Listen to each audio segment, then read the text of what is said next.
నిన్న మొన్నటి వరకు సిచ్యువేషన్ చూస్తే 2025 సమ్మర్ కూడా పూర్తిగా సమర్పయామి అనుకున్నారు. కానీ మెల్లమెల్లగా ఈ వేసవి కూడా హౌస్ఫుల్ అవుతోంది. స్టార్ హీరోలు ఎవరూ రాకపోయినా మీడియం రేంజ్ హీరోలే 300 కోట్ల బిజినెస్ చేస్తున్నారు. మరి ఈ మండు వేసవిలో చల్లటి వినోదాన్ని పంచడానికి వస్తున్న ఆ సినిమాలేంటి? మార్చి 28న ఎట్టి పరిస్థితుల్లో హరిహర వీరమల్లు విడుదలవుతుందని నమ్మకంగా చెప్తున్నారు మేకర్స్. ఒకవేళ పవన్ వస్తే ఆ ఒక్క సినిమాకి 200 కోట్ల బిజినెస్ జరగడం ఖాయం.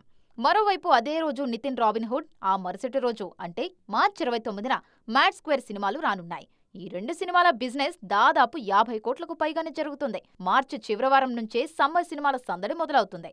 Robin Hood, Harihara Veeramallu, mad square సినిమాలు ఒక్కరోజు గ్యాప్లోనే రానున్నాయి. పవన్ వస్తే వీటిలో కనీసం ఒక్కటైనా వాయిదా పడటం ఖాయం. ఇక ఏప్రిల్ 10న జాక్ సినిమాతో వస్తున్నారు సిద్ధు జొన్నలగడ్డ. గత సమ్మర్లో టిల్లు స్క్వేర్తో బ్లాక్ బస్టర్ కొట్టారీన. ఏప్రిల్ 18న అనుష్క, క్రిష్ కాంబినేషన్లో వస్తున్న ఘాటి విడుదల కానుంది. 3 ఏళ్ల తర్వాత స్వీటీ నుంచి వస్తున్న సినిమా ఇది.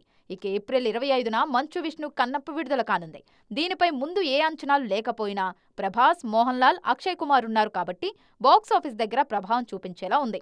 ఒకవేళ పవన్ కళ్యాణ్ వస్తే వెల్ అండ్ గుడ్. ఆయన రాకపోతే మాత్రం ఈ సమ్మర్లో రానున్న ఫస్ట్ పెద్ద సినిమా హిట్ 3. నాని హీరోగా శైలేష్ కొలను తెరకెక్కిస్తున్న ఈ సినిమా మే 1న విడుదల కానుంది. ఈ మధ్య విడుదలైన టీజర్ చూశాక సినిమా రేంజ్ అర్థమైపోతుంది. ఖచ్చితంగా భారీ హిట్పై కన్నేశారు నేచురల్ స్టార్.